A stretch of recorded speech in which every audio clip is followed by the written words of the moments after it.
Here is John 13 verses 1 to 5 from the New International Version, NIV, of the Bible. 1. It was just before the Passover festival.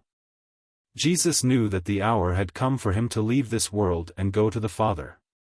Having loved his own who were in the world, he loved them to the end. 2. The evening meal was in progress, and the devil had already prompted Judas, the son of Simon Iscariot, to betray Jesus. 3. Jesus knew that the Father had put all things under his power, and that he had come from God and was returning to God. For so he got up from the meal, took off his outer clothing, and wrapped a towel around his waist.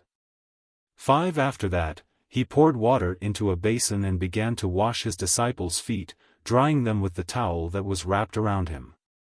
Expounding on John 13 verses 1 to 5. The scene is set just before the Passover festival, a significant Jewish holiday that commemorates the liberation of the Israelites from Egyptian slavery. The atmosphere is heavy with anticipation as Jesus knows that his time on earth is limited. Verse 1 reveals the depth of Jesus' love for his disciples. The phrase, "he loved them to the end," could mean both to the very end of his life and to the fullest extent possible. This love is central to the message of the gospel and is demonstrated in the subsequent action of washing the disciples' feet.